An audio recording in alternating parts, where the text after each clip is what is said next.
제가 아름다운 교회의 예배를 좋아하는 이유 중에 하나가 뭐냐면 우리 나이 있으신 분들이에요. 권사님, 집사님들인데 아름다운 교회가 다른 교회와 다른 점이 제가 생각하는 거예요. 제가 생각하기에 다른 점이 있다면 노래로 예배하지 않는다. 결국에는 예배는 가사라고 저는 생각합니다. 그래서 노래를 몰라도 멜로디를 몰라도 그 가사가 보여지는 가사가 내 마음에 동의가 된다면 같이 그냥 읽어가면서도 그것이 예배가 찬양이 될 수 있거든요. 우리 이 찬양 다시 한번 후렴을 부르고 싶은데 이 찬양 후렴을 보면 한번 후렴 가사 띄워주시겠어요? 네, 후렴 가사 한번 우리 읽어보겠습니다. 어떤 건지 다시 한번 읽으면서 우리가 또 은혜가 있었으면 좋겠어요. 한번 읽어볼게요. 시작. 우리 모두 하늘 아버지 자녀들, 아버지 품 안에서 모두 한 가족. 아버지의 얼굴빛 비추실 때 우리 안에 아버지의 얼굴이 우리 가운데 비추실 때 우리가 무엇을 하지 않아도 하나님으로 인하여 우리 안에 뭐가 있다고요? 천국의 기쁨이 있다고요. 저는 예배가 천국의 기쁨이라고 생각합니다.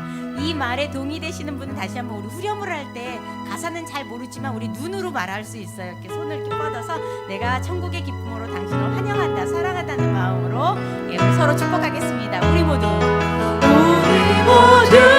하늘 아버지 자녀들 우리 옆 사람 눈 마주쳐가면서 아버지 품 안에서 아버지 품 안에서 한 가족 한 가족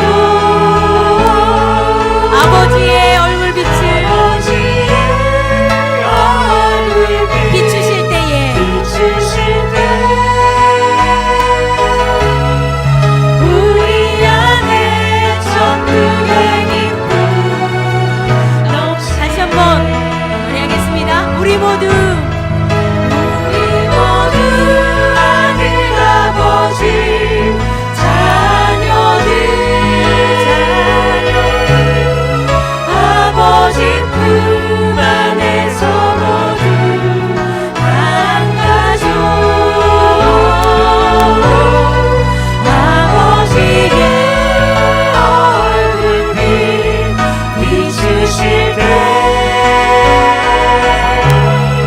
우리 안에 천국 우리 안에 우리 옆 사람 바라보면서 우리 안에 우리 안에 다시 한번 우리 안에 우리 안에 천국의 넘치네. 넘치네 우리 옆 사람에게 우리 이렇게 얘기할까요? 같이 청지기 학교 강의를 듣게 돼서 너무 좋습니다 하면서 인사 나누십시다.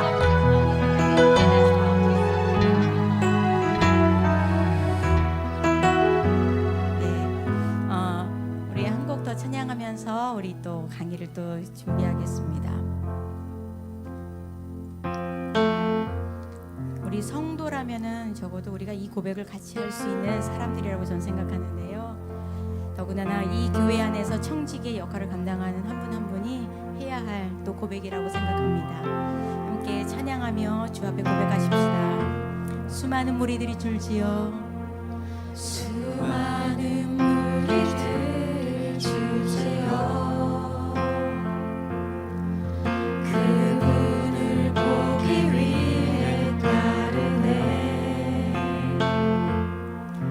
평범한 목수이신 그분 앞에 모든 무릎이 꿇어 경배하네 모든 문제들 하나하나 지금까지도 힘을 잃고 생명의 근원 내신 예수 이름 앞에 모든 권세들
위해서 또 직임을 받고 직분을 받고 또 여러 가지 또 봉사를 우리 모두 다 모였던 이 자리에서 다시 한번 예수의 이름을 높이기로 결정합니다. 하나님, 우리 이 또 강의를 듣는 동안에 우리의 삶이 보여지게 하시고 또 하나님이 또 우리에게 조명하시는 그 다양한 것들을 보게 하여 주셔서 삶이 변화되어지고 고백이 달라질 수 있는 우리가 될 수 있도록 주님 인도하여 주십시오. 또 강의하시는 우리 그 강사분에게도 함께하여 주셔서 하나님의 말씀하시는 것 또 우리에게 들려줄 수 있는 시간, 은혜의 시간이 될 수 있도록 주님 인도하여 주옵소서. 감사합니다. 예수님의 이름으로 기도합니다.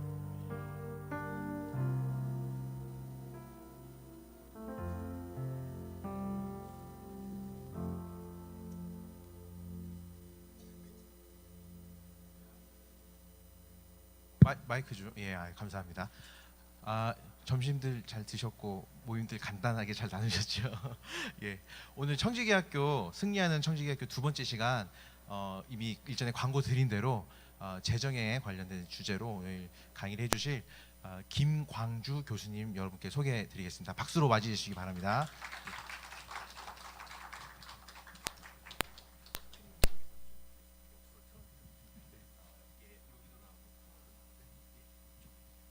샬롬, 안녕하세요. 반갑습니다. 김광주입니다. 샬롬, 샬롬, 아멘. 이 슬로건이 너무 좋았어요. 어디가 붙지? 우리는 이길 것입니다였습니까? 우리는 반드시 이길 것입니다. 오늘 나눌 주제의 선구가 반드시 이길 수밖에 없는 전쟁이에요. 나옵니까? 그렇군요. 이게 눌리면 넘어가군요. 안녕하세요. 저는 김광주입니다. 여리고 BFS라고 아마 이 교회는 처음일 거예요, 그죠? BFS는 성경적 재정 원리라는 뜻입니다. 저는 현직 재정 컨설턴트로 투자자산 운용사입니다. 투자자산 운용사가 뭐 하는 사람이냐면 그냥 우리나라 재정 분야 1.5세대다 이렇게 이제 이해하시면 되고요. 뭐 다양한 활동들을 하고 있습니다. 이렇게 성경적 재정 가지고 나눈 지는 한 10년 정도 된 듯하고, 극동 방송 혹시 라디오 간혹 들으셨다면 제 목소리 간혹 들었을 수도 있었을 것 같고, 한 1년 정도 진행을 했으니까 일주일에 한 번씩. 또 이렇게 세상에서도 재정 컨설턴트로 저기 이제 책들도 있지만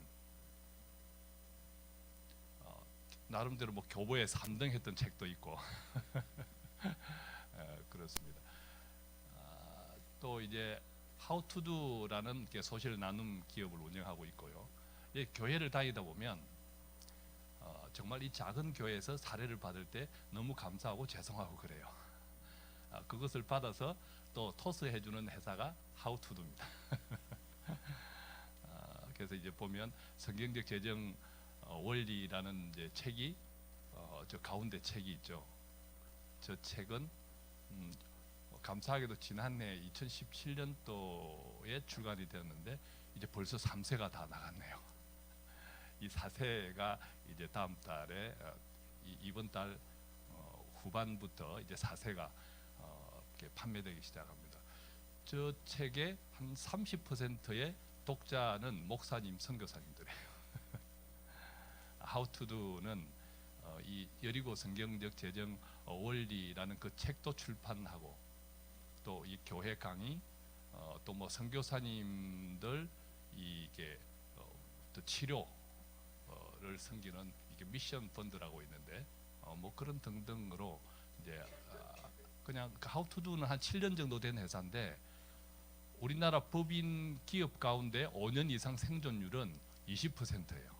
회사를 차렸다 하면 5년 내에 8군데가 망하고 2군데가 살아났는데, How to Do는 7년 됐는데 매년 해마다 항상 적자였어요. 매년 적자인데도 7년을 생존할 수 있는 비결, 누가 도우시기 때문이겠습니까? 하나님께서.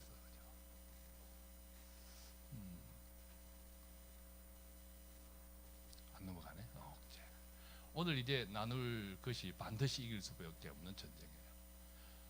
성경적 재정 원리 혹시 들어보셨나요? 성경적 재정이라는 용어 자체를 처음 듣는다 하시는 분 한 분뿐인가요? 예, 세 분뿐인가요? 우리가 이제 재정이라는 용어를 세상에서도 재정이라는 용어보다 주로 뭐 재테크 이렇게들 다 알려져 있죠. 아마 오늘 이 자리에는 오늘 저와 같이 잘 나누면 우리가 돈을 어떻게 부유하게 벌 수 있는지 불릴 수 있는지 탁월한 지혜를 저와 같이 나눌 수 있으리라고 생각이 듭니다. 크리스찬이 세상의 방법으로 재테크를 잘할 수 있을까요? 단순합니다. 우리가 월급을 300만 원 받는다고 쳐봐요. 넌 크리스찬들은 300만 원을 다 저축할 수 있죠. 예를 들면 쓰는 돈이 하나도 없다고 가정할 때 크리스찬들은 거기서 뭘 떼야 돼요? 11조. 만 뗍니까? 감사해야죠. 건축해야죠. 선교해야죠. 교제해야죠. 재테크를 할 수 있는 미천이 누가 더 적어요? 크리스찬이. 그런데 미천이 적은 크리스찬이 세상의 방법으로 똑같이 똑같은 룰을 적용해서 싸우면 불리할까요? 유리할까요? 불리하죠. 100%. 100% 불리하죠. 절대 크리스찬은 세상의 방법으로 재테크를 해서는 이길 수가 없습니다. 조금 전에 같이 이해했던 이 간단한 이유 때문에 그렇습니다. 우리는 이 돈을 세상 사람들은 자기 돈이라고 생각하지만 우리는 이 돈이 누구 돈입니까? 하나님의 것이잖아요. 그죠? 천지에 있는 모든 것이 하나님의 것이더라. 그러니까 이 하나님의 것을 어떤 방법으로? 하나님의 방법으로 재테크를 하지 않으면 세상의 사람들을 이길 수가 없는 거예요. 11조도 마찬가지죠. 제가 이 책, 이 과정을 정말 구체적으로 준비해야겠다라고 했던 결정적인 사건은 극동방송에서 1년 동안 진행하고 있을 때 어떤 집사님의 대놓고 질문이었어요. 방송이 끝나면 끝무렵에 혹시 궁금하신 내용이 있으면 전화 주세요 라고 한단 말이에요. 대체로는 쉬운 질문을 해요. 그냥 교과서적인 성경적 답만 하면 될 질문을 주시는데 어떤 집사님이 이렇게 연결이 된 거예요. 돈이 없는데 빚이 많은데 그런데 11조를 해야 합니까? 전국이 다 듣는 데서 얼마나 난처하겠습니까? 제가 여러분들 같으면 어떻게 대답을 하셨겠어요? 어떤 1대1로 나눔 가운데 그런 말씀을 하셨다면 어렵지 않을 건데 이 방송에다가 이야기를 하시니까 근데 그 집사님이 저한테 극동방송에 전화를 걸기 전에 뭐 목사님께도 다락방 식구들한테도 언론 안 해봤겠습니까? 하고 했는데 답을 못 얻으신 거죠. 그래서 그냥 떼놓고 전화를 하신 거예요. 근데 그건 이제 교과서적으로 성경적으로 대답을 드려야 되잖아요. 어쩔 수 없이. 어떻게요? 예, 그래도 하셔야 됩니다. 그 다음에 또 항상 이어지는 말이 있죠. 저희가 같이 기도하겠습니다.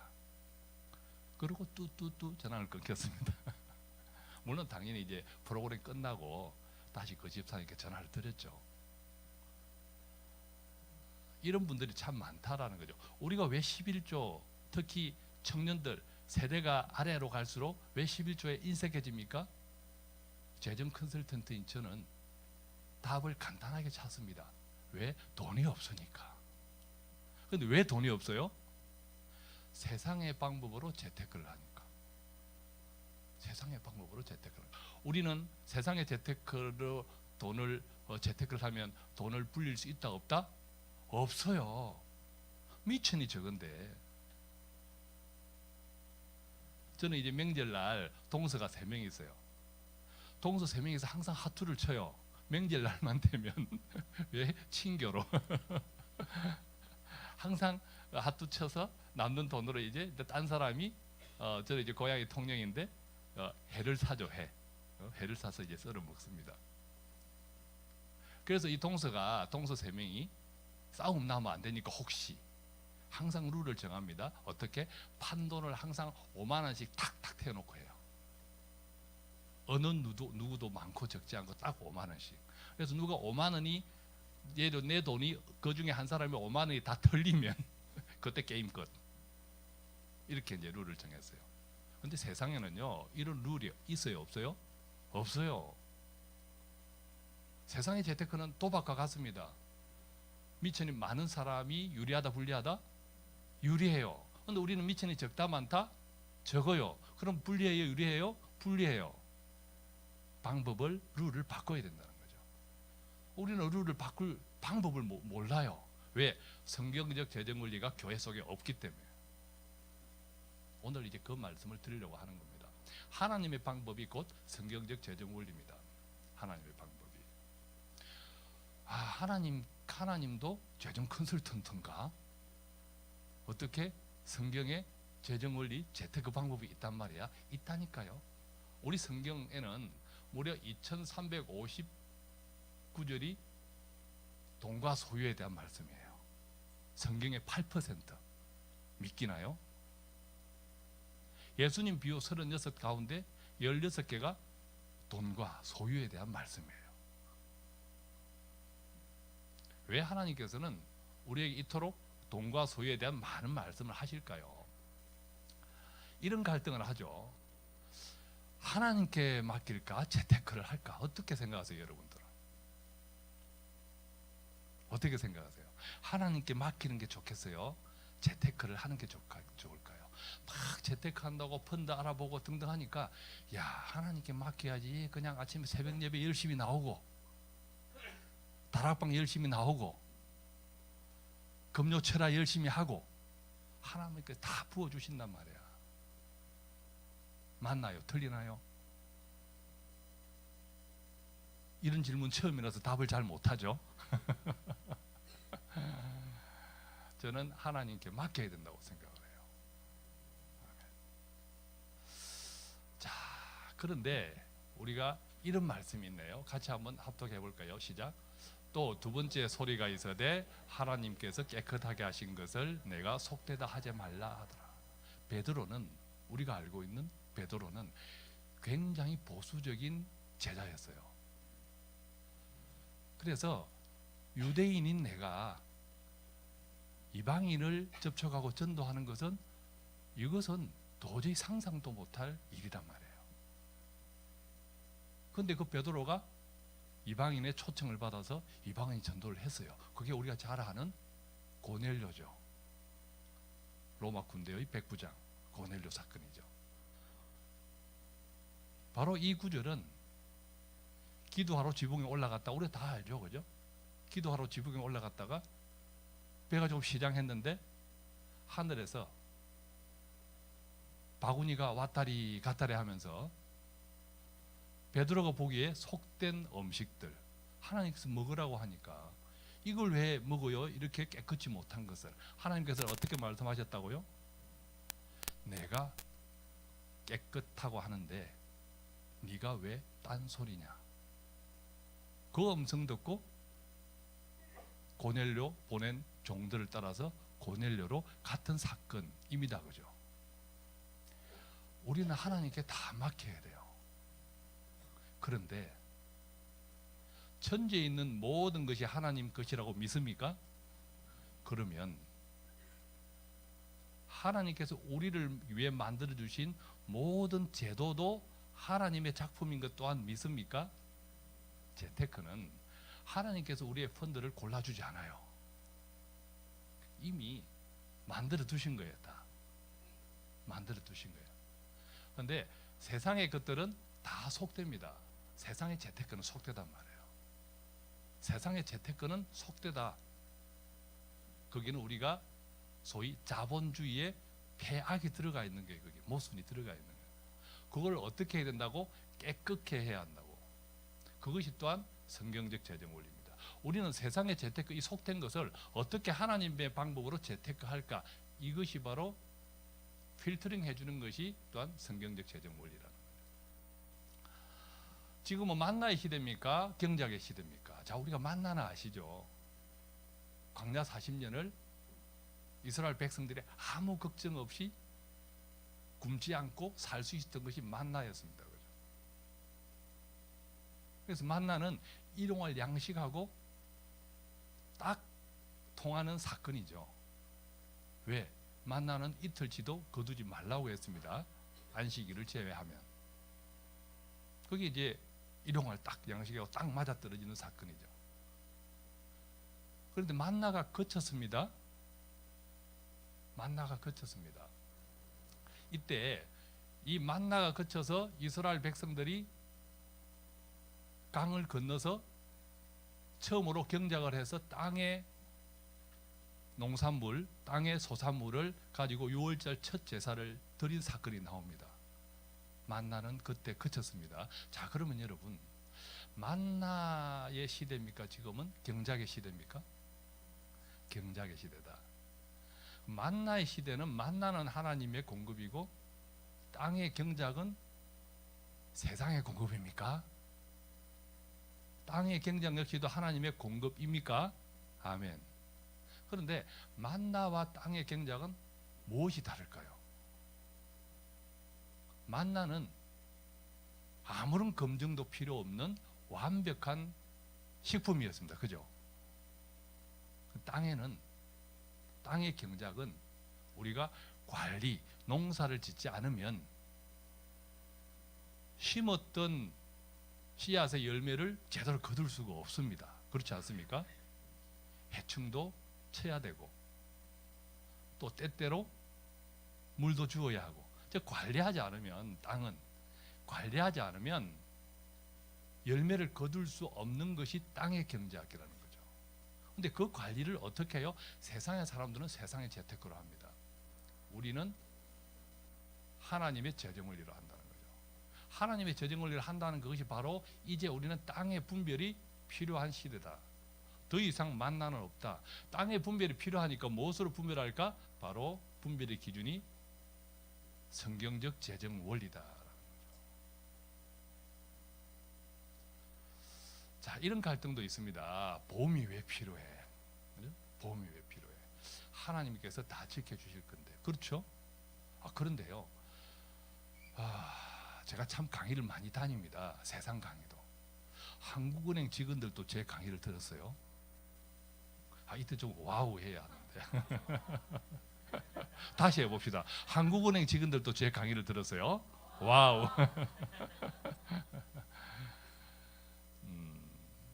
근데 교회 강의하고요, 교회 이제 재정 조언을 또 부탁하시는 분들이 많아서 조금 이제 재정 자문을 해드리다 보면 교회 우리 성도분들의 보험이 제일 많아요.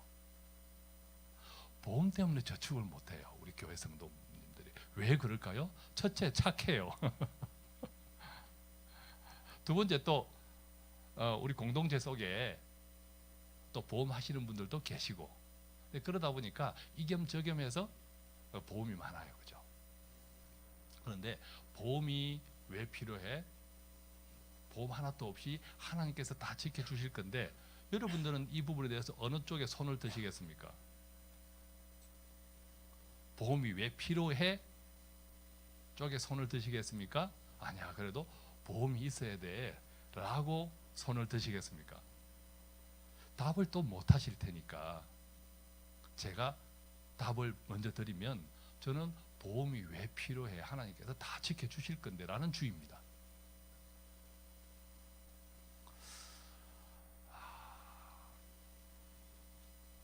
안 넘어가네. 그래서 고린도전서에 이런 말씀이 있는데 한번 같이 합독해 볼까요?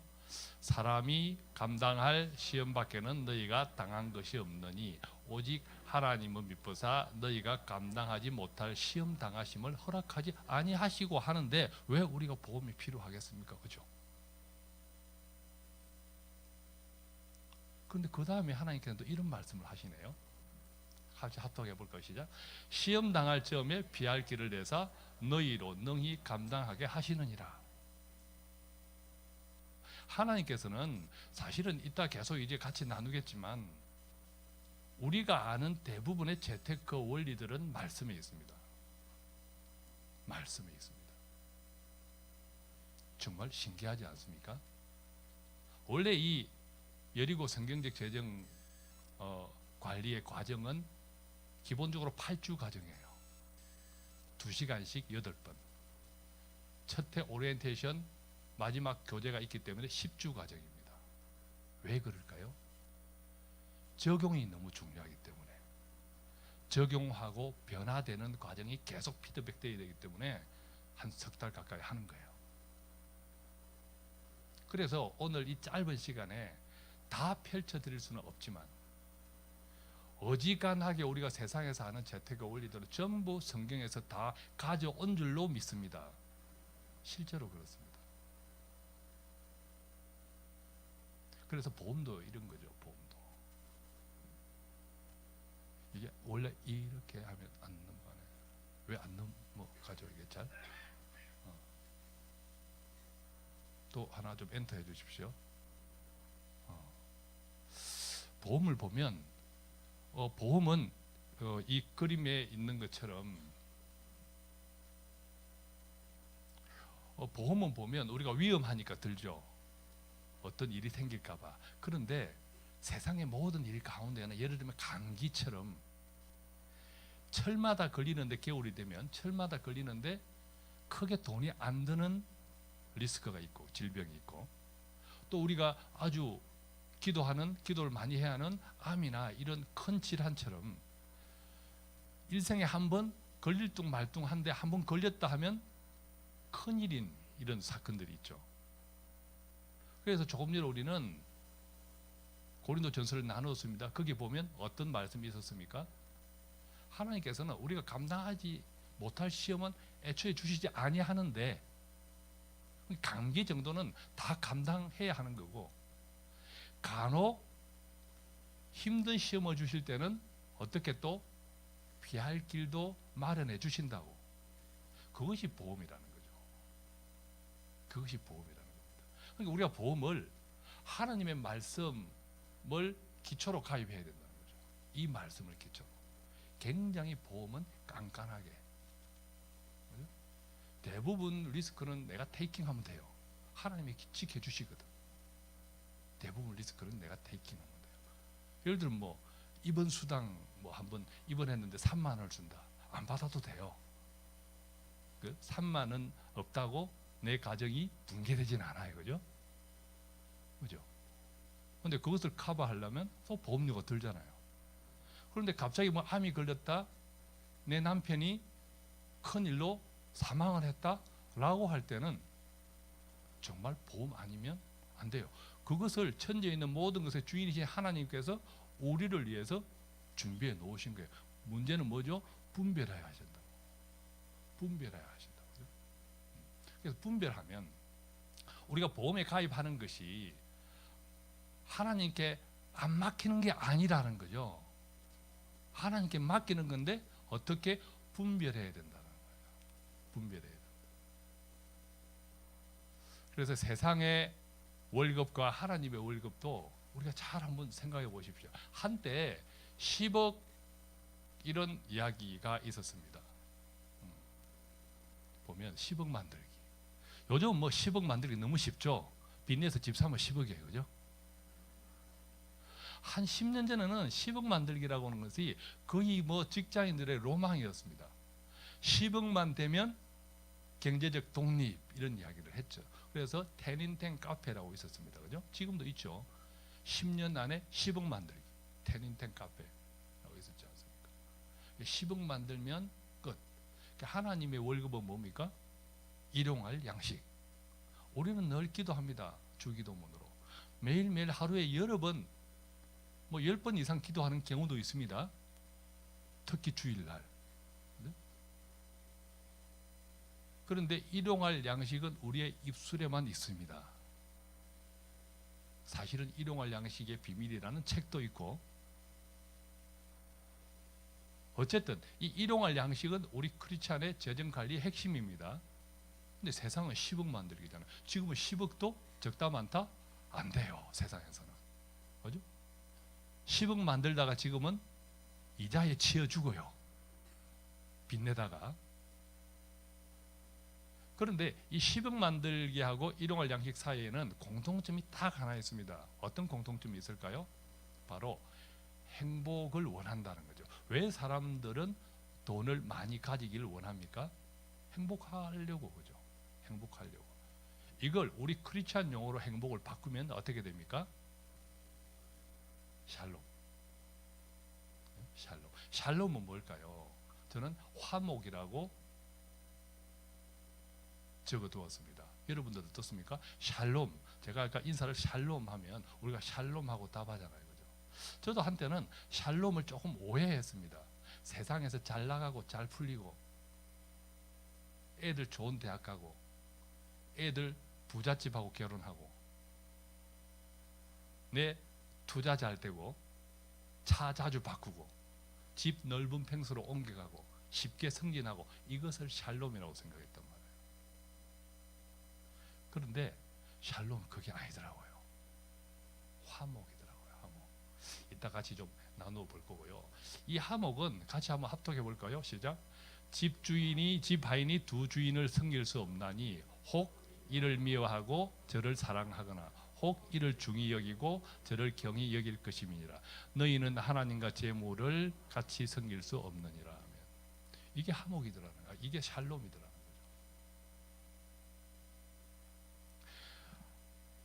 극동 방송에서 아까 저한테 전화를 걸어온 그 집사님은 샬롬 할까요? 안 할까요? 샬롬 할까요? 안 할까요? 저도 옛날 기준으로는 샬롬 아니라고 생각했는데 나중에 알고 보니 그게 샬롬이더라고요. 샬롬은 우리의 어떤 행편이든지 상관없이 풍부에 처하든 비천에 처하든 상관없이 그 문제를 우리가 많아도 문제, 없어도 문제예요. 세상은 문제투성입니다. 그죠? 나의 문제를 누구랑? 하나님과 계속 해결하려고 하는 태도가 샬롬인 줄로 믿습니다. 내가 그냥 호호하하가 샬롬이 아니라 어떤 사람의 호호하하에는 사실은 샬롬이 없을 수도 있습니다. 세상과 화목해서 세상에 취해서 하하호호하고 있는 거죠. 내 행편이 비록 공공하더라도 이 문제를 하나님 왜 하고 묻고 매달리면서 기도하고 해결하기에 힘쓰면 그것이 샬롬인 일로 믿습니다. 우리 권사님들 자녀들, 성장한 자녀들 있잖아요. 그 자녀들이 늘 기쁨만 줍니까? 때로는 쏙을 썩이기도 하고. 그런데 쏙 썩이는 자녀가 엄마한테 와서 매달리고 아빠한테 와서 매달립니다. 아버지 어떻게 해? 엄마 어떻게 해? 이때 그 아버지 엄마는 그 쏙 썩이는 아들이 쏙 썩인다는 생각이 없습니다. 너무 사랑스럽죠. 어떻게 하면 같이 해결해 주려고 또 머리를 맞대죠. 이것이 저는 샬롬, 화목인 줄로 믿습니다. 동의하십니까? 아멘. 그래서 그 집사님은 샬롬 하셨다. 샬롬 하셨다. 그래서 우리의 샬롬은 재정도 마찬가지입니다. 우리의 재정이 샬롬 하지 못할 때는 하나님을 바라보지 않고 세상을 바라볼 때입니다. 세상과 화목하려고 애쓸 때 재정에서는 죽었다 깨나도 샬롬, 화목이 없을 줄로 믿습니다. 왜? 세상과 화목하면 우리는 10억 가지고도 부족하고 10억을 닿았더니 20억이 탐이 나고 20억을 가졌더니 100억이 탐이 나기 때문에 세상과는 끝내 화목할 수 없는 것이 바로 세상이더라. 그래서 과연 우리가 누구랑 화목할 것이냐 이것을 선택해야 된다면 선택하는 그 순간부터 우리의 재정이 달라질 줄로 믿습니다. 그렇다면 하나님은 왜 우리와 화목하기 원하실까요? 하나님은 왜 우리와 화목하기 원하실까요? 여리고 성경적 재정의 가장 주된 선구가 바로 누가복음 16장 8절입니다. 자, 누가복음 16장은 우리가 다 익히 알고 있는 것처럼 불의한 청지기에 대한 이야기입니다. 주인의 것을 막 횡령하는 이 청지기, 불의한 청지기를 주인한테 들켜서 이제 내침을 당하게 되니까, 이 불의한 청지기가 주인한테 내침을 당하면 어디에서 내가 생계를 유지할꼬 하다가 주인한테 돈 빌려간 사람들의 채무증서를 다 바꿔줍니다. 그렇게 하면 주인에게 내침을 당할 때라도, 당한 이후에도 그들이 나를 먹여주겠거니 라고 생각했던 거죠. 이게 어떻게 보면 세상에서의 이치입니다. 그죠? 세상의 이치입니다. 세상에서는 그게 불이든 정이든 상관없이 나에게 도움을 주는 사람들한테 정이 먼저 갑니다. 이게 세상 방식이죠. 그런데 이 불의한 청지기를 하나님께서 이렇게 말씀하십니다. 얘가 니보다 똑똑하네. 물론 이 말을 다 오해하지 않겠지만, 이 불의한 청지기처럼 우리도 불의하게 돈을 위해서라면 수단 방법을 가리지 말라는 뜻이 아니라 하나님이 혀를 찬다는 거죠. 이 세상의 아이들은 이렇게 온갖 짱구를 다 굴려가면서 자기 살 길을 찾는데, 우리 이때 아이들은 정말 탁월하게 행하지 않네, 이 탄식을 하시는 거예요. 세상 사람들은 세상의 재테크로 채우기 위해서 모든 수단 방법을 다 연구하고 배우고 애쓰는데, 우리 삐때 아들들은 그냥 아멘만 하고 있네, 이 이야기예요. 세상에 하나님 것을 다 펼쳐 놓으셨는데 정말 더 많이 배우고 더 많이 도전해서 하나님께서 만들어둔 모든 세상의 제도를 내가 지혜해야 하는데, 그것은 게을리 하더라라는 거죠. 이게 이제 달란트 비유하고 같이 이어진다, 이렇게 이해하면 우리가 이 말씀, 이 단식의 뜻을 조금 더 이해할 수 있으리라고 생각합니다. 전도의 마지막 땅이 우리는 유대 이스라엘이라고 이야기를 합니다. 그런데 이스라엘 대학생 중에 80%, 90%는요 창업을 해요. 한국과는 정반대입니다. 우리 한국의 대학생들은, 졸업생들 80%, 90%는 취업밖에 솔루션이 없어요. 그렇지 않습니까? 취업밖에는 솔루션이 없습니다. 왜 이렇게 되었을까요? 자, 이스라엘 대학생들은 왜 10중 8구 창업을 할까요? 한두 명 정도 취업을 하는데 그 취업하는 이유 역시도요 창업하기 위해서입니다.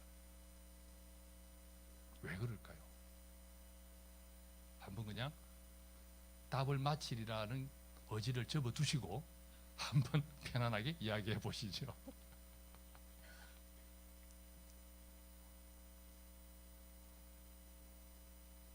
창의력이 뛰어나서, 돈이 많아서. 예, 정답입니다. 돈이 많아서. 이스라엘 대학생들의 평균 자산은 2억에서 4억입니다.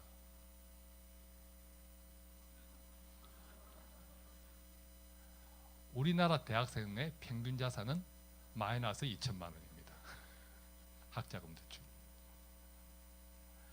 이스라엘 자녀는 13살 때 5천만 원을 자기 계좌로 가집니다. 운용을 하기 시작한다는 거죠. 우리나라 13살은 10만 원을 가집니다. 그것도 명절 때. 그렇게 가졌더니 엄마랑 싸우기 시작합니다. 엄마한테 맡겨놔. 그런데 이 13살 어린 자녀는 분명히 압니다. 엄마에게 맡기는 돈은 곧 내 돈이 아니다. 그 사실을 터득할 때까지 13년이 걸립니다. 계속 싸움을 하죠. 그래서 늘 명절만 되면, 명절 끝나면 세뱃돈 받은 거 얼마인데 내놔봐. 이것이 결산입니다. 그 가정에. 그런데 이스라엘 자녀는 13살 때 성인식을 합니다. 성인식을 할 때 부모는 상속을 조금 일찍, 유산을 조금 일찍 준다라고 생각해서 조금 더 많이 주고, 또 일가 친지들은 축하한다고 종잣돈을 좀 줍니다. 그래서 한 3천에서 5천 정도가 모입니다. 그런데 생각해 보십시오. 13살이에요. 13살 아이한테 우리나라는 100만 원도 가당 찾는데 몇 천만 원을 줄 수 있는 이유는 뭘까요?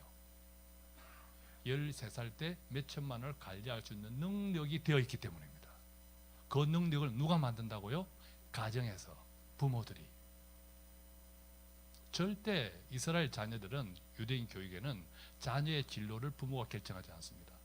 거기서 누구 목? 자녀의 목. 누구 무엇에 어떤 달란트? 하나님의 달란트. 부모는 자녀의 그 달란트를 발견할 수 있도록 도와주고 후원하고 지지하고 기도하고 격려하고 길을 열어주는 사람. 우리가 소유가 아니라 양육. 소유가 아니라, 자녀는 나의 소유가 아니라 하나님께 보내준 그 생명을 내가 귀하게 양육하는 거다라는 것이 정확하게 정립되어 있는 가정이 바로 이스라엘입니다. 그러면 어른으로서 부모인 나는 내 자녀에게 양육을 위해서 어떤 준비를 해줄까? 그래, 얘가 나중에 성인이 되어서 세상에 나가면 이 세상은 만몬이 지배하니까 이 만몬을 이길 수 있는 지혜를 가르쳐 줘야겠다. 이게 유대인들의 자녀 경제 교육입니다. 우리가 뭐 잘 알잖아요. 가정의 알바 뭐 이런 등등부터 시작해서 13살 때부터 자기 계정으로 재테크를 합니다. 물론 부모가 코치를 합니다. 그러면서 채권도 사고 펀드도 하고 돈이 조금씩 불어나죠. 그래도 이스라엘 젊은 창업가, 스타트업들, 뭐 페이스북이니 얼마나 많습니까? 그래서 선배들을 보니까 뭐 그냥 스타트업 벤처 창업한다고 그냥 투성이에요. 그래서 100만 원도 여기에 투자하고 100만 원도 저기 투자하고 하다 보니까 그게 1억이 되네, 실제. 그런 등등 해서 대학생 평균 자산이 2억에서 4억이 됩니다. 그래서 이스라엘 자녀들의, 가족들의 식탁 대화는 우리하고 완전 다릅니다. 우리의 식탁 대화는 뭐죠? 자녀들하고 몇 등 했니? 이번에 몇 점 나왔어? 어느 학교 갈 건데? 어디에 취직할 건데? 다 크면 누구랑 결혼할 건데? 그죠? 이스라엘 자녀들 그 식탁 대화는 그런 것은 아니고, 그것이 아니라 뉴스 보면서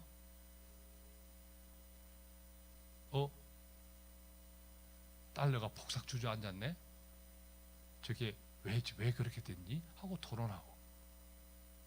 이것이 바로 이스라엘 식탁 대화. 자, 우리 하나님과 화목해야 되는 이유, 하나님과 화목해야 되는 이유, 샬롬해야 하는 이유가 우리가 탁월해야 되는, 탁월해요. 자, 우리의 일터가 있습니다. 우리의 직장이 있습니다. 흔히들 이런 이야기 우리가 자주 합니다. 이게 입술로 거치지 않기를 원합니다. 내가 일을 하는 게 더 탁월할까요? 하나님께서 일을 하시는 게 더 탁월할까요? 하나님께서 내 대신 일을 하시려고 하면 내가 하나님과 어떻게 해야 할까요? 화목해야 할까요? 화목하지 말아야 할까요? 화목해야 한다. 그래서 단지 믿음만으로는 부족하다는 겁니다. 믿음은 기본이 되어야 된다는 거지, 믿음이 아니다라는 것이 아니라, 믿음은 기본. 따라 해볼까요? 믿음은 기본. 시작. 믿음은 기본. 믿음의 분량을 자랑하지 말라고. 믿음은 기본이라니까요, 그죠? 네, 믿음은 기본. 그 다음에 그 믿음을 가졌다면 이제 우리가 탁월해야 합니다. 믿음만 가지고는 부족하고, 소위 행함. 오늘 제가 섬기는 교회 말씀은 그런 말씀이었습니까? 듣고 행하는 자가 복이 있도다. 듣고 행하는 자가 복이 있도다. 듣고 행해야죠. 고개만 끄덕거리고 가버리면, 행하지 않으면 복이 있더라 없더라? 없더라. 이것이 바로 그 말씀을 하시는 겁니다. 자, 그래서 탁월함에 이르는 길은 첫 번째 하나님과 화목해야 되고, 하나님과 화목하는 데에서는 최소한 재정에 있어서는 성경적 재정 원리를 이해하고 이것을 내 삶에 행해 나가야 된다는 거죠. 행해 나가야 된다. 그래서 여리고 전쟁은 이길 수밖에 없는 전쟁, 반드시. 이 여리고 전쟁은 제가 원래 제가 이제 제 이력에 10년 전에 혹시 이제 크라운 성경적 재정 교육이라고 들어보셨죠? 크라운. 이게 이제 세계적인 성경적 재정 교육하는 복음 단체예요. 이게 한 10수년 전에 한국에 코리아 크라운으로 들어왔습니다. 들어와서 그때부터 이제 재정이사로 같이 섬기면서 교육도 하고 이렇게 섬기면서 저 역시도 성경적 재정에 이제 눈을 뜨게 된 거예요. 아, 이런 게 있구나. 참 은혜스러웠죠. 그러면서 이제 아까 방송도 하고 등등 했는데 하면서 한계를 느낀 것이 뭐냐 하면, 첫째, 그것은 미국 책의 번역입니다. 미국 책의 번역이니까 우리 한국의 형편하고 맞다 틀리다 안 맞아요. 두 번째, 말씀은 참 좋은데 적용할 수 있는 프랙티컬한 면이 없어요. 적용을 못해요. 적용을 못하니까 한 10주 과정은 너무 은혜 가운데 맡았는데 적용이 안 되니까 그걸로 끝이에요. 결국 돈과 소유에 대한 말씀 공부하고 끝났어요. 적용이 안 되니까. 그래서 아까 그 집사님의 그 전화를 당황스럽게 받고, 또 교회 강의 등등에서 그런 수많은 사례를 접하면서, 아, 우리가 정말 교회에서 목사님들은 재정 분야의 전문가가 아니시잖아요. 그죠? 그러면 목사님께서 말씀을 전할 수 있는 그 카테고리가 있고, 교회에서 프랙티컬하게 뭘 할 수 있는 여지가 없는 거죠. 아, 우리의 교대가 필요하구나. 한참 기도했고 한참 많은 분들하고 동력하는 분들하고 나누고 해서 나온 것이 여리고에서 배우는 성경적 재정 원리예요. 그러니까 여리고 전쟁은 너무 전쟁 이야기니까 재밌지 않습니까? 그런데 여리고 전쟁은 정말 이길 수밖에 없는 전쟁이라는 거죠. 왜? 하나님의 방법과 세상의 방법이 정면 충돌한 전쟁이 바로 여리고 전쟁입니다. 그죠? 자, 우리는 시작하면서 이 재테크를 세상의 재테크로 우리가 크리스찬들이 하면 이길 수 있다 없다? 없다라고 나누었습니다. 이것이 바로 재테크에서도 하나님의 방법으로 해야 된다는 이유입니다. 이게 여리고 전쟁이라는 거죠. 우리가 알다시피 여리고 전쟁에서는 여리고 백성들은 철저하게 세상의 방법으로 이 전쟁을 준비했습니다. 어떻게? 그냥 성문 걸어 잠그고, 이 6m, 7m나 되는 이 성벽, 그것도 이중 성벽을 어떻게 넘어올 수 있겠어? 이걸 어떻게 무너뜨릴 수 있겠어? 아무리 이 이스라엘 백성들이 그동안까지 뭐 용맹스러운 그 명성이 자자했다 하더라도 어떻게 이 6m, 7m 이중 성벽을 무너뜨릴 수 있겠어? 우리는 그저 문만 열고 나가서 붙지 않으면 되는 거야. 우리는 꽁꽁 그냥 버티고 있으면 얘들이 지쳐서, 끝내 지쳐서 우리를 돌아갈 거야. 이것이 여리고 백성들 99.9%의 믿음이었다는 거죠. 0.001%의 다른 생각을 가진 사람은 누구? 라합. 라합 외에는 전부 그렇게 생각했다. 이게 세상의 방법이죠. 반면 이스라엘 백성들은 그 전쟁을 어떻게 했습니까?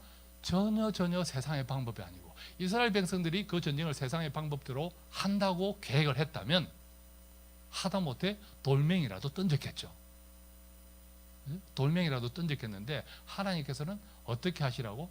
6박 7일 동안 오로지 뺑뺑 돌기만 하라고.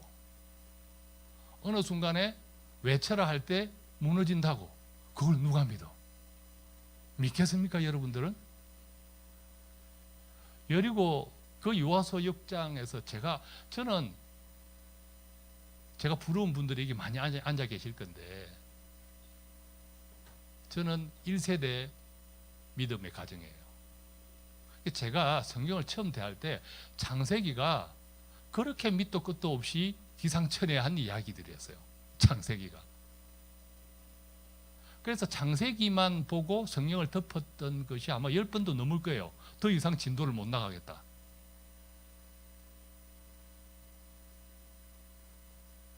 나중에 조금 믿음이 생기고 난 뒤에 여리고 전쟁이 또 벽이었어요. 이거 뭐 기상청에 야 이걸 어떻게 믿어? 왜? 저한테 적용하니까 저는 그렇게 못해요. 여러분들 그렇게 하게 했겠습니까? 철저히 그때 이스라엘 백성들은 자기를 다 죽여버린 거예요. 자기를 죽이지 않으면 어떻게 그렇게 해서 성읍이 무너지고 그 전쟁에 승리한다고 믿을 수 있었겠습니까? 자기를 죽이지 않았다면. 그래서 철저하게 여리고 전쟁은 하나님의 방법과 세상의 방법이 정면 충돌한 전쟁이었는데 누가 이겼다고요? 하나님의 방법이 이겼다고. 그래서 여리고 전쟁은 반드시 이길 수밖에 없는 전쟁이라는 이유가 하나님께서 하셨으므로. 나의 일터를 내가 하는 것이 좋아요? 하나님께서 일하시는 게 좋아요?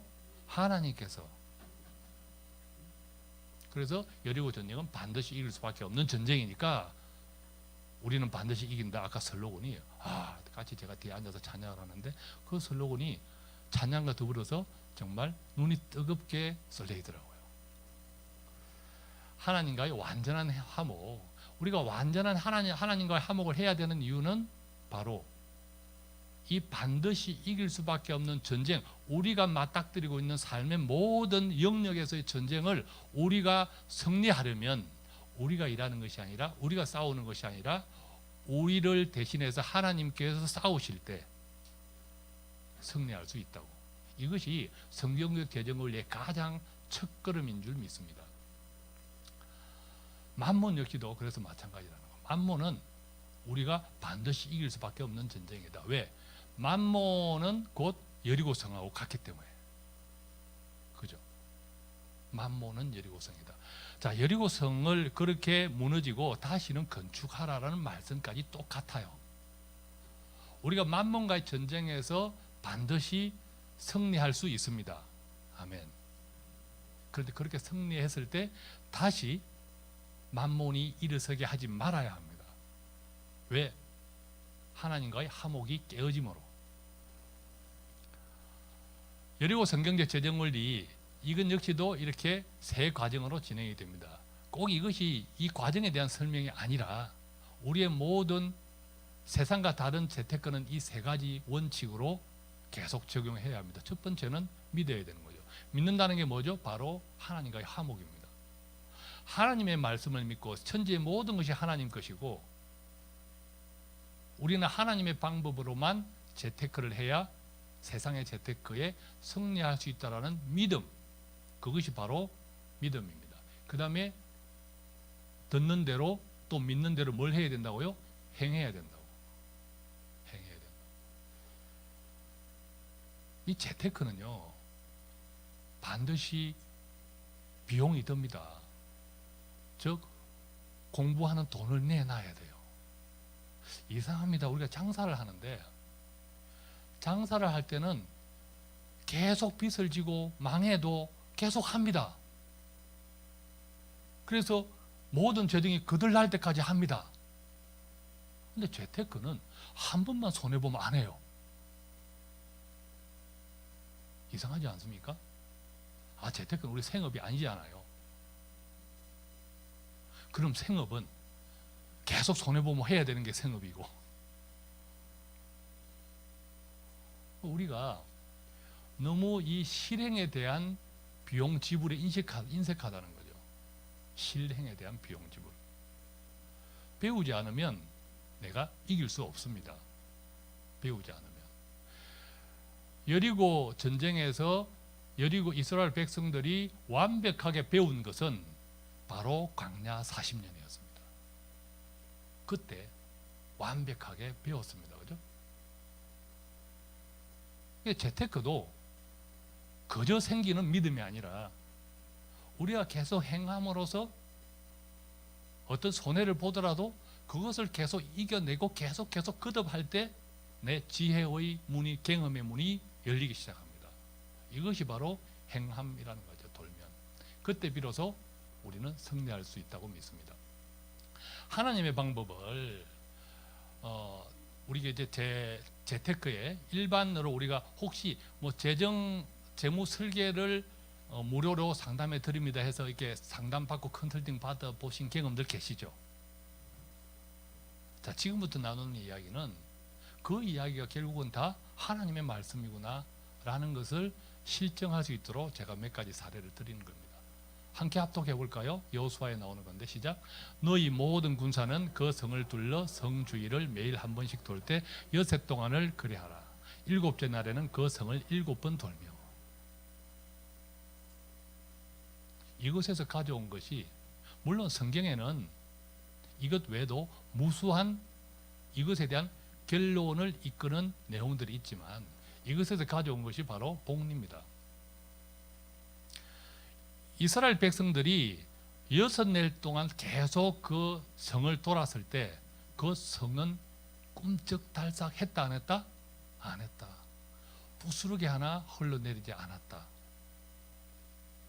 우리는요 세상의 재테크를 펀드만 하더라도 3년 이상 못해요. 3년 했는데 손해야. 3년 했는데 은행 이자보다 안 나와. 에이씨 때려쳐. 하나님께서는 6년 하라고 하시는 거예요. 6년 동안 미동이 없어도 계속 하라고 하는 거예요. 10년 전의 삶이나 10년 전의 오늘이나 10년 후의 오늘의 오늘이나 똑같이 피곤하고 고달플지라도 하나님께서는 일어나라 그리고 걸으라고 말씀하시는 거예요. 이게 바로 복리입니다.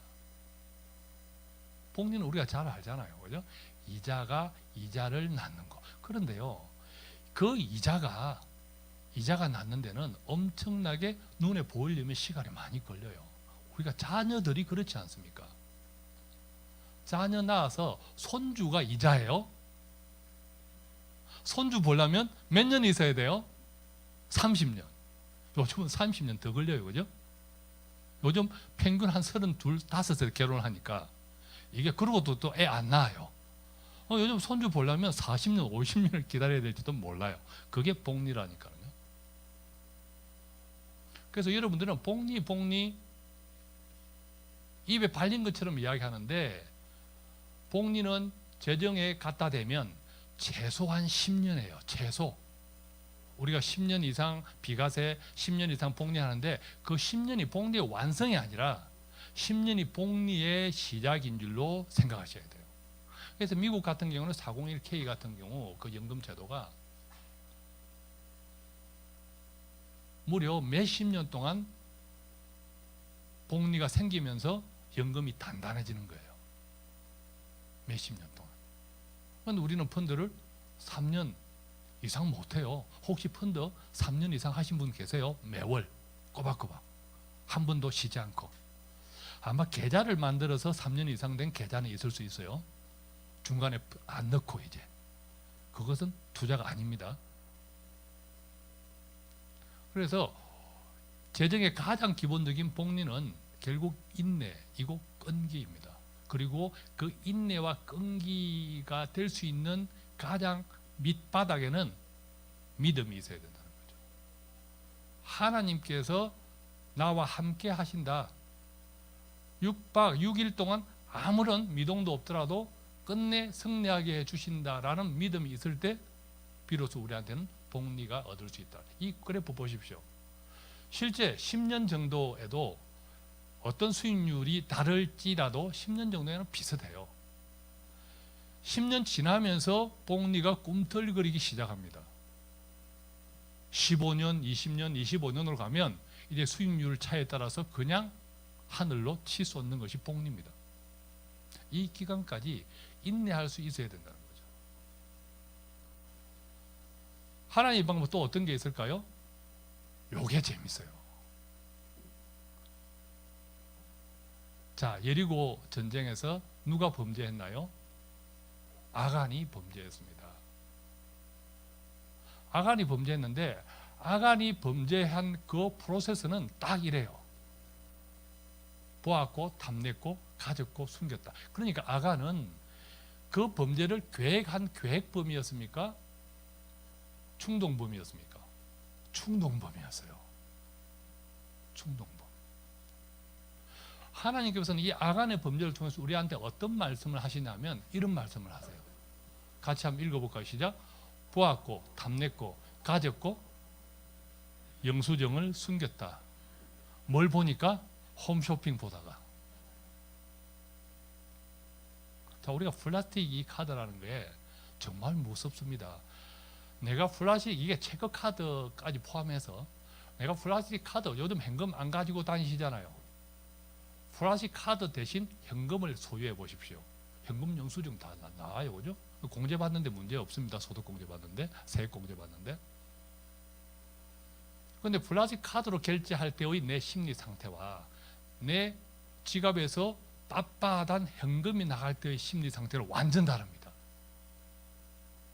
그래서 실제로 카드를 가지고 다닐 때의 지출이 현금을 가지고 지출할 때보다 30% 평균 더 많아집니다.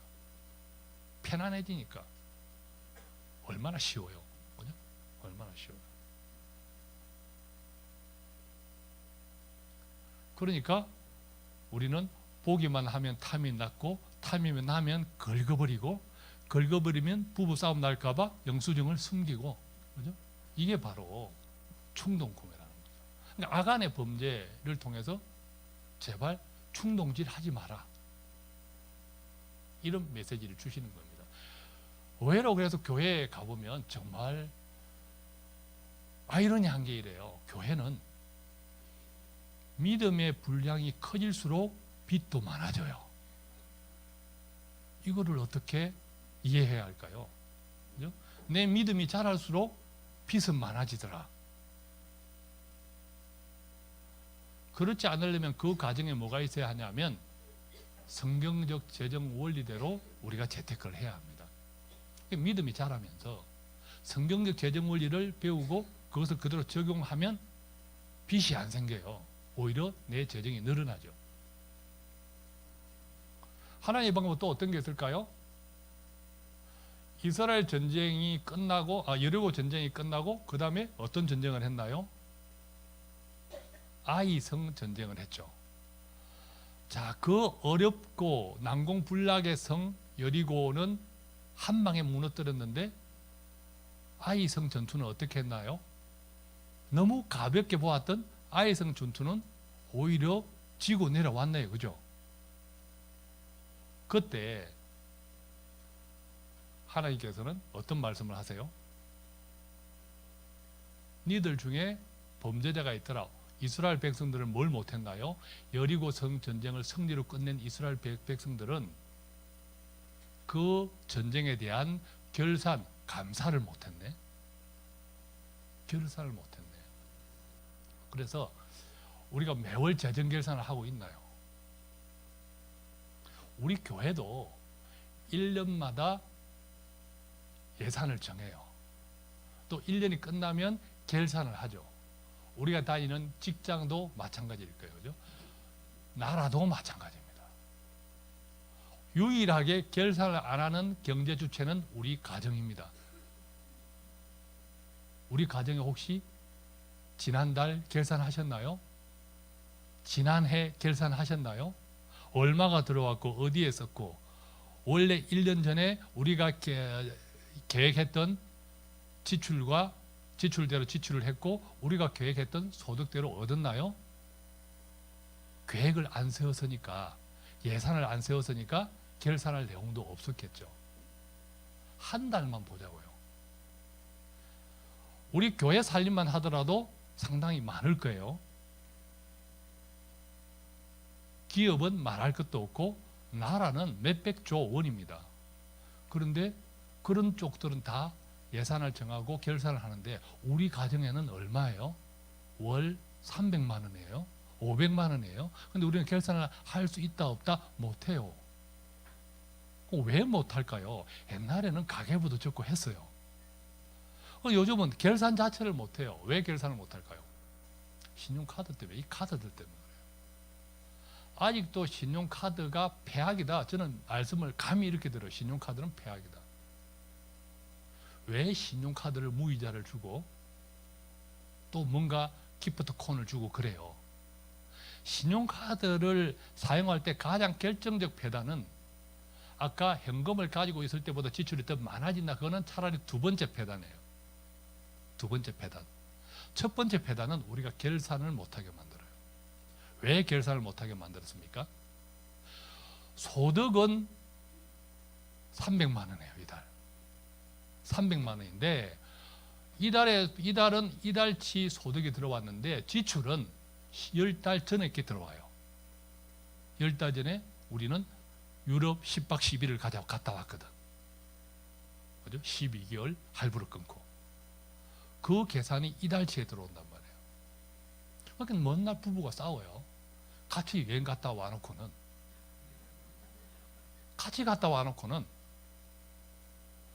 남편은 아내한테 아니 어디다 돈 쓴 거야 이렇게 한 거예요. 자기가 같이 갔다 와놓고. 왜? 10개월 전에 사건이니까 모르는 거예요. 근데 10개월 전 결제만 이달에 있습니까?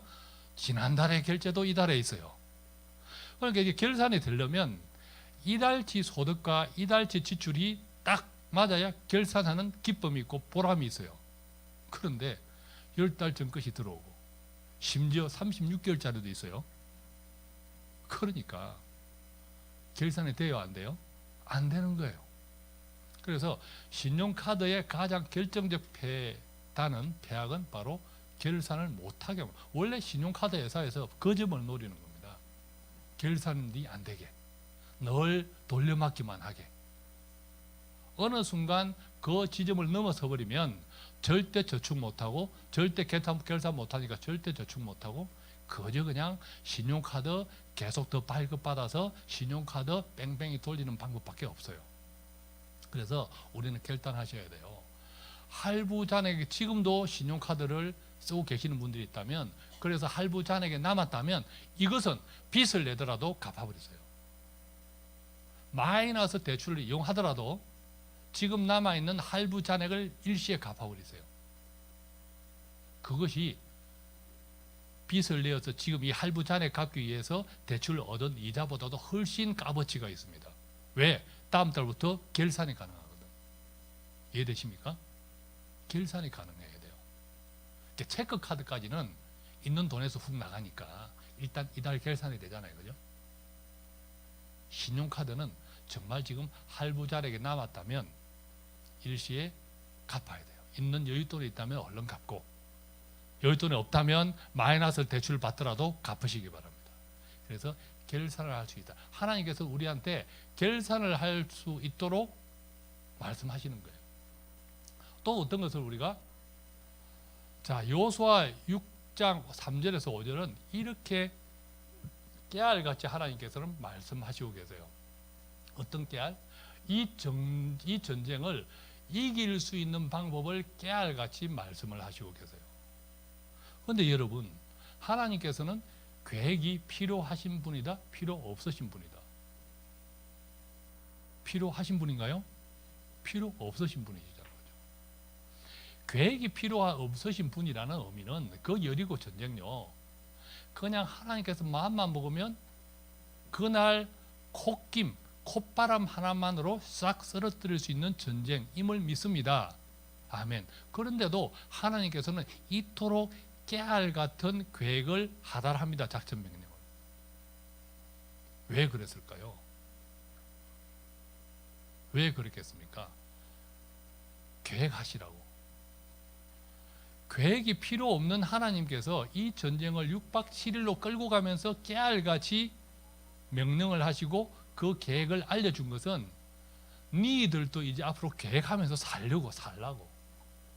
정말 계획의 중요성을 하나님께서는 말씀하시는 거예요. 그래서 나는 돈 사용 목표를 정하고 합당한 계획을 수립하여 관리하고 있나, 이것이 조금 전에 우리가 했던 예산, 결산하고 맞닿아 있는 겁니다. 정말 우리 이 자리에 앉아 계신 성도님들 개인이나 가정에서 2019년이 시작되고 열흘이 지났는데 2019년도 재정 계획을 작성해 보신 분 아마 올해 어디로 놀러 가야겠다 그것을 리스트는 정리되어 있을 거예요. 그런데 이달 올 한 해 우리가 얼마의 소득을 얻을 것이고 이 소득으로 어디에 얼만큼 지출하겠다라는 재정 계획서는 작성하신 분 없겠죠. 이게 우리의 현실이라는 거예요. 근데 1년뿐만 아니라 재테크는 참 쉬워요. 재테크는 참 쉽습니다. 저는 늘 이렇게 이야기 들어요. 왜 쉽냐? 재테크는 원리만 알면 쉬워요. 근데 그 원리가 어떤 원리? 성경적 재정 원리. 이 계획이라고 하는 것은 1년뿐만 아니라 지금부터 3년, 5년, 10년, 30년의 재정 계획을 가질수록 재테크는 더 쉬워집니다. 계획이 있을수록. 왜? 모든 상품들은 기간에 맞물려 있습니다. 어떤 상품이 좋아요? 라고 할 때 제가 항상 어떤 상품이 좋아요? 라고 물어보는 사람한테 두 가지 질문을 해요. 첫 번째, 그 돈을 어디다 쓰려고요? 목적이죠. 그렇게 펀드든 예금이든 해서 그렇게 불려서 그 돈을 어디다 쓰려고요? 그게 목적이죠. 두 번째, 언제 쓰려고요? 1년 뒤에 쓸 거다, 5년 뒤에 쓸 거다, 10년, 이게 기간이죠. 그래서 어디다 쓸 건데, 그 다음에 언제 쓸 건데, 이 두 가지만 우리가 이해해도 그것에 합당한 상품 리스트가 나와요. 그런데 우리는 그렇게 하지 않습니다. 은행에 갔더니 1년 정기예금이 만기가 되었네. 은행의 창구에서 바로 물어봅니다. 은행에서는 절대 돈이 나가는 것을 원치 않아요. 그래서 이 돈 당장에 어디 쓰실 데 있어요? 없는데요? 이 상품 어떠세요? 괜찮네요? 돈 찾으러 가서 돈을 보태주고 와요.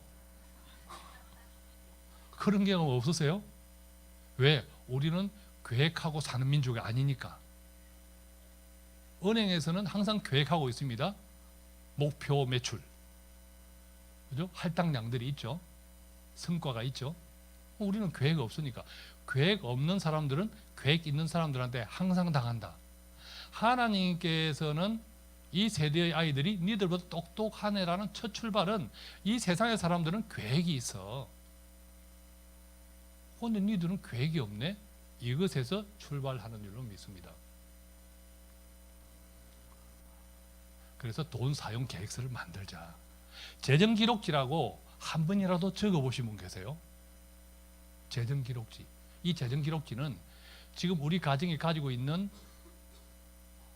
앞으로 향후 돈의 목적이라든지 또 이 목적으로 하는 돈을 언제까지 만들어야 하는지 또 우리 가정의 소득은 월 소득은 어떻고 월 지출은 어떻고 지금 현재 들어가고 있는 이런 상품들은 어떻게 가고 있는지 심지어 지금 이 자리에 계신 분 중에 월급이 들어오는 통장하고 카드가 결제되는 통장이 같다 손 들어보십시오.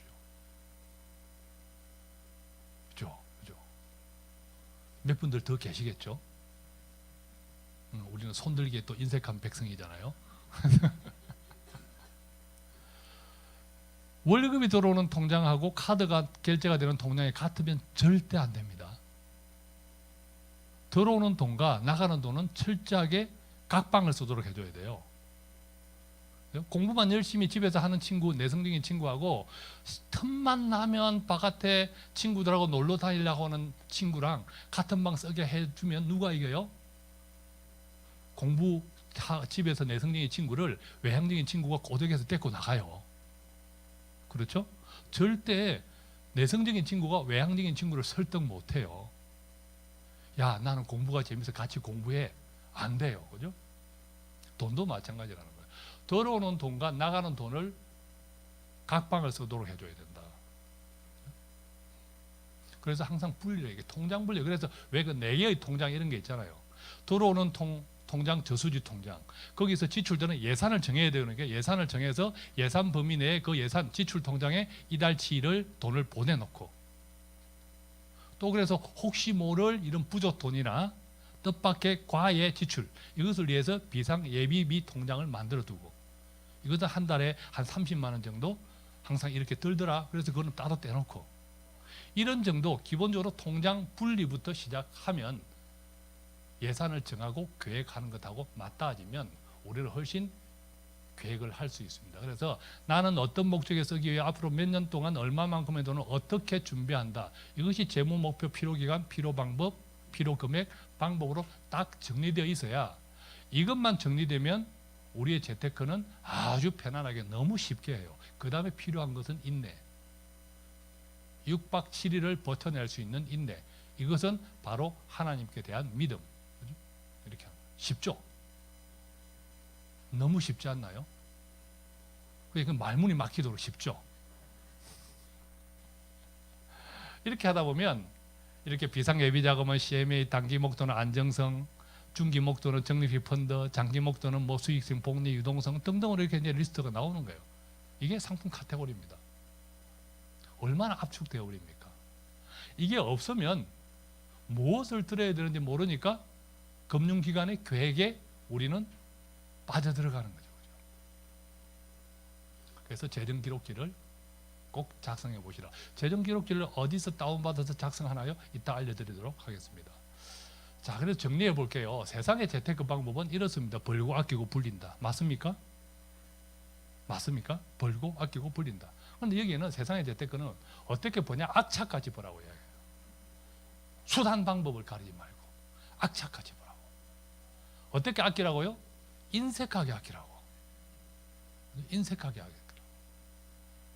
어떻게 불리라고요? 끝없이 불리라고. 이 모든 목적은 누구를 위해서? 바로 for me, 나를 위해서. 이것이 세상의 재테크입니다. 하나님의 재테크는요, 똑같아요. 벌고 아끼고 불린다. 그런데 어떻게 벌라고요? 하나님과 화목하라고. 내가 일하는 것이 아니라 하나님이 대신 일하도록 열심히 믿음 생활을 하시라고, 믿으시라고. 그 다음에 어떻게 아끼라고요? 내 것이 아니고 하나님의 것이니까 자족하라고, 청지기. 그 다음에 어떻게 불리라고요? 요셉 총리의 7년 가뭄을 대비하는 것처럼 예비하라고. 하나님이 쓰시고자 하는 목적을 위해서 예비하라고. 이렇게 똑같이 벌고 아끼고 불리는 이 프로세스는 똑같지만 목적은 다릅니다. 그래서 세상의 이 목적은 for me지만 우리 크리스찬의 목적은 뭡니까? for God, for Lord. 아멘이십니까? 이것이 우리가 세상의 재테크와 믿는 자들의 재테크가 달라야 되는 가장 구별되는 프로세스입니다. 정리하겠습니다. 성경적 재정 관리를 우리가 하면요, 첫 번째는 화목입니다. 어떻게 변화되냐? 세 가지가 있는데, 첫 번째는 우리는 하나님과 화목합니다. 하나님께서는 우리의 부요를 원하세요. 성경 어느 구절에도 가난은 크리스찬의 숙명이라는 말이 없어요. 모든 하나님의 축복에는 자손의 번창, 물질의 풍요를 약속하십니다. 성경 어디에도 하나님이 우리의 가난을 저주한 적이 없습니다. 아멘. 하나님께서는 우리의 부요를 원하시는데, 우리의 그 부요가 바로 하나님과의 화목을 가로막는 여리고 성이 되지 않기를 하나님께서는 바랄 뿐입니다. 실컷 공부시켜서 실컷 재산 물려줬더니 이 자식들이 나를 모시지도 않고 그런 소송들 간혹 있잖아요. 하나님과 우리는 설령 부요해지더라도 끝까지 화목하려면 아까 벌고 아끼고 불리는 그것이 바로 세상의 목적이 아니라 하나님의 목적, 화목, 자족, 예비, 포, 로드. 그것을 우리가 꼭 기억해야 할 줄로 믿습니다. 두 번째 변화는 탁월함입니다. 우리가 성경적 재정 원리, 재정을 뛰어넘어야 하는 이유는 바로 탁월해야 하기 때문입니다. 재정을 뛰어넘어야 하는 그 이유가 그냥 우리의 재정의 풍요에 그친다면 우리는 너무 초라한 겁니다. 우리의 목표와 비전이.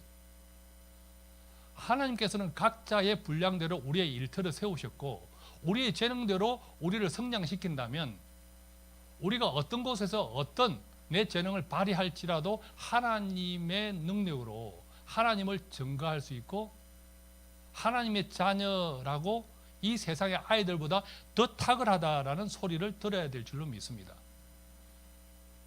자매가 그럽니다. 이사님, 내가 정말 좋아하는 청년이 있어요.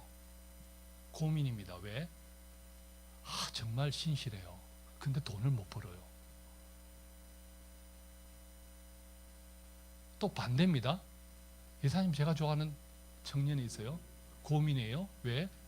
정말 세상에서 돈을 잘 벌어요. 그런데 제가 교회 나가는 것도 싫어해요.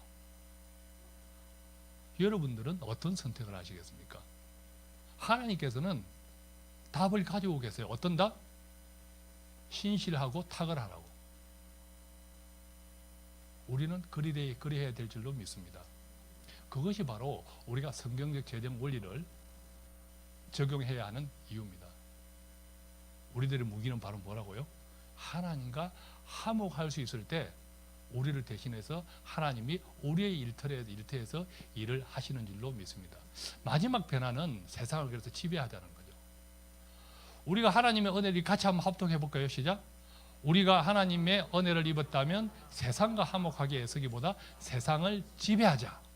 우리들의 무기는 돈이 아닌 사랑이다. 아멘. 세상 사람들은 세상을 돈으로 지배해요. 우리는 무엇으로 지배하자고? 사랑. 우리의 부요가 사랑의 피로에 의해서 쓰여져야 하는 이유입니다. 우리가 부요해야 하는 이유는 우리가 더 많은 하나님의 사랑을 증거하고 뿌려야 하기 때문에 필요하다고 믿습니다. 그렇다면 하나님께서는 우리의 재정을 크게 우리가 원하는 이상으로 채워주시리라고 믿습니다. 앞으로도 우리 샬롬 합시다. 샬롬. 예, 고맙습니다. 오늘 아까 뭐 Q&A 시간이 있었나요? Q&A가 없나요? Q&A가 있었다고 어떻게 들었는데 그냥 마치면 되나요? Q&A가 있나요? 혹시 그럼 질문 있으신 분들 질문해줘. 요 뒷장에 하나 있는데 꺼버렸나? Q&A 뭐 아까 재정 기록지 다운받고 하는 그 화면이 하나 있는데 혹시 그렇죠. 유튜브 채널에 돈 파는 가게를 이렇게 검색을 해보시면 제가 해요. 저희 회사가 돈 파는 가게라고. 여기는 일반 세상의 재테크 같은데 사실은 하나님의 메시지가 많이 담겨 있는 방송을 하는 데입니다. 그리고 탁월해요.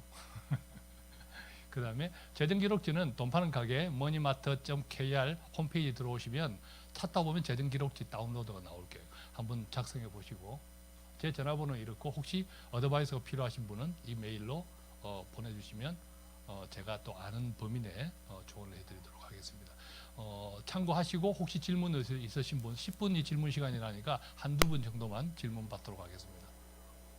원래 뭐 제 강의가 너무 완벽해서 질문이 없는 걸로 유명하긴 하지만 혹시 또 예외가 있을 수 있으므로. 질문 없습니까? 예.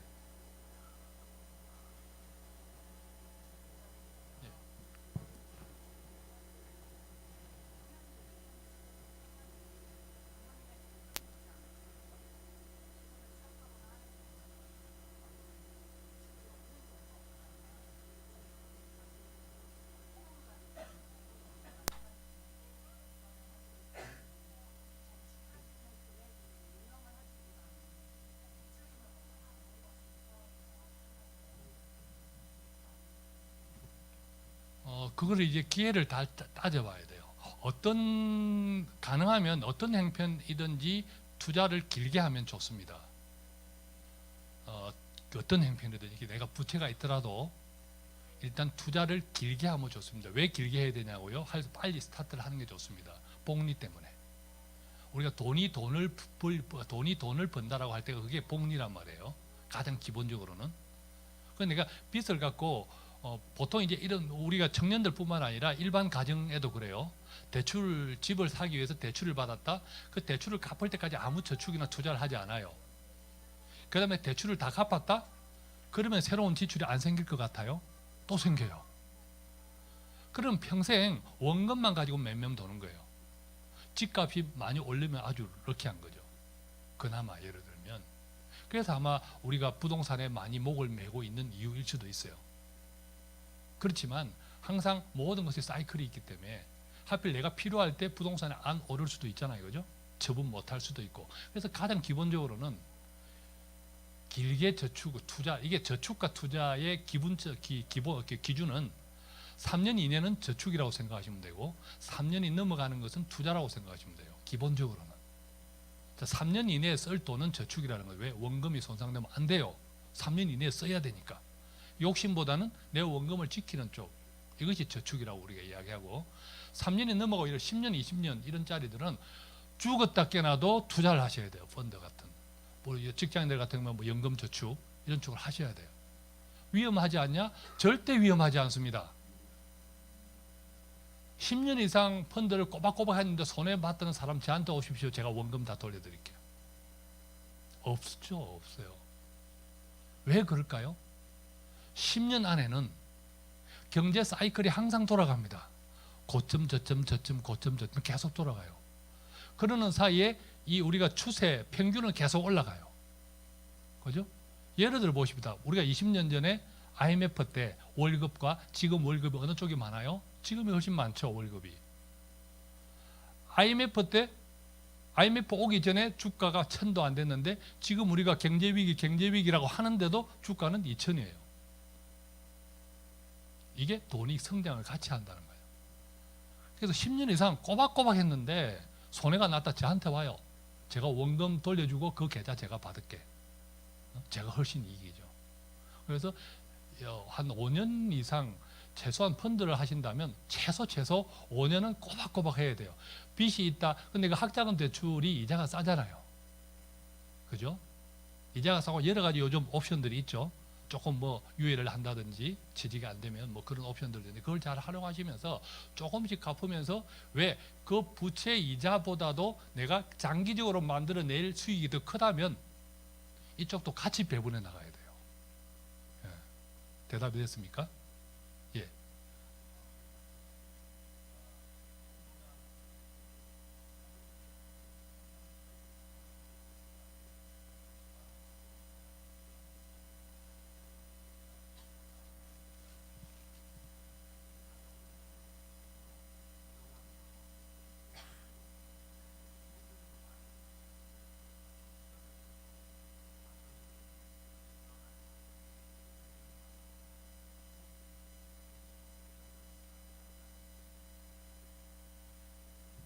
뭐 때문에 불화가 있었다고요?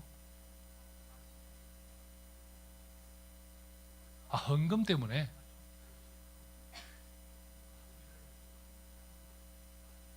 그러면 그 남편분은 혹시 같이 믿는 분이신가요?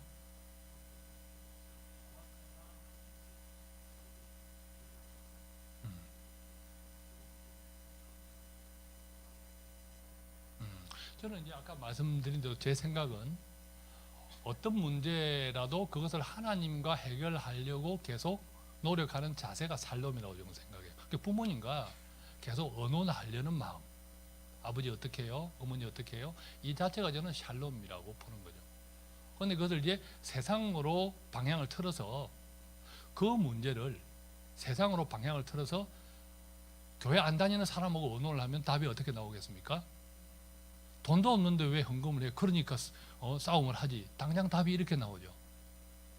근데 그 자체는 저는 샬롬이 아니라고 생각하는. 즉 지금 부부간에 갈등이 있고 있다 없다가 샬롬이 아니라 그것을 하나님과 계속 해결하려고 애쓰는 그 자세 태도가 저는 그 자체가 샬롬이라는 거죠. 그래서 저한테 전화를 방송국에 오신 그 집사님이 얼마나 힘들고 괴롭겠습니까? 오죽했으면 방송에 대놓고 전화를 했겠습니까? 김장한 목사님도 듣고 있었을 건데.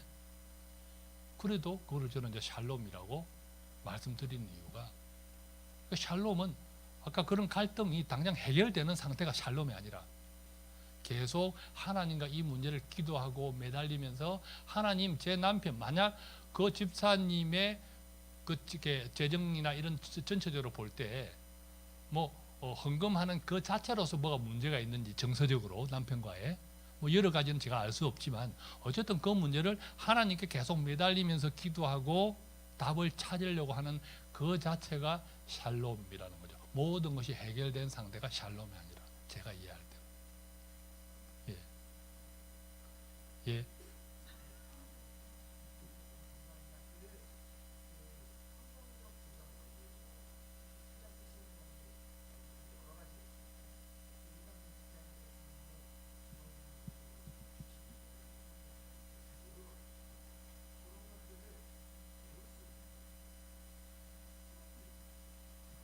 올해부터 그 학교를 만들려고 해요. 원래 이제 교회 단위로 지난해 여러 교회에서 많이 했습니다. 지방에서도 최소 4주를 하고요. 최소 4주. 그러면 2시간씩 8시간을 하고 기본은 2주 2시간씩 8시간이 8회. 8시간에 8회. 8회가 매주 8주가 기본이에요. 이게 이제 아까 적용 때문에. 예를 들면 제가 주로 많이 인도를 했는데 제가 8번 가는 게 편할까요? 한두 번 가는 게 편할까요? 한두 번 가는 게 당연히 편안하죠. 지방도 있고 하면. 그런데 8번을 가고 교회가 결단만 해주면 4번 아니라 8번도 가는 이유는 그렇게 해야 재정은 재정은 적용해야 하고 그 적용을 통해서 변화하는 과정을 같이 나눌 수 있어야 되기 때문에 이제 그 과정을 그렇게 하는 게 이론이 아니라는 거죠. 재정은 세상의 재정도 이론이 아닌데 우리 하나님의 재정은 특히나 행함이 있어야 되는 거죠. 그 행함을 통해서 스스로 셀프 피드백을 받고 또 좋은 자들과 같이 조언을 나누면서 계속 이제 바로잡아 가야 되는 과정이 필요하기 때문에 하는 겁니다. 그래서 올해부터는 아마 빠르면 올 4월 정도에서부터 교회 개인이 신청해서 한 8주 오리엔테이션 한 주, 그다음에 마지막 마지막 한 주 해서 한 10주 과정으로 개인이 신청해서 하는 과정을 빠르면 한 4월 달 정도부터 론칭을 하려고 계획하고 있습니다. 자, 그럼 오늘 여기까지 같이 나누도록 하고 혹시 또 개인적으로 질문이 있거나 하면 아까 여기를 통해서 또 이용해 주시면 좋겠습니다. 좋은 자리 초대해 주셔서 너무 감사드리고 우리의 재정이 하나님과 늘 화목하면서 하나님께서 원하시고 기뻐하시고 뜻하시는 그 재정의 사용으로 우리가 풍요해지기를 함께 기도합니다. 고맙습니다.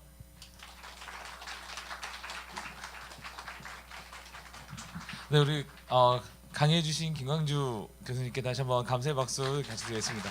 감사합니다. 네, 여러분 강의 들으시느라 수고하셨고요.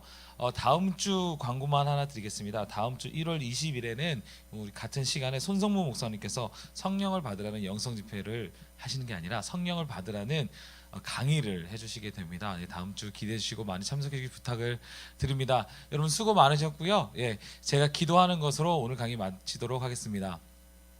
사랑이 많으신 하나님 아버지, 이 세상의 모든 것을 하나님 아버지께서 지으셨음을 또한 그 하나님 아버지께서 지은 것을 우리에게 맡기셨음을 이 시간에 우리가 배우고 들었습니다. 주님, 우리가 이 재정에 대해서 휘둘리기 전에 먼저 하나님 앞에 샬롬한 자들이 되게 하여 주십시오. 주님, 주님과 샬롬함으로 이 재정을 잘 경영하고 운영하는 자들이 되게 하여 주십시오. 하나님의 지혜를 가지고 이 땅 가운데 그것을 가지고 승리하는 자들 모두 되게 하여 주시옵소서. 이 모든 말씀 예수 그리스도의 이름으로 기도드립니다. 아멘.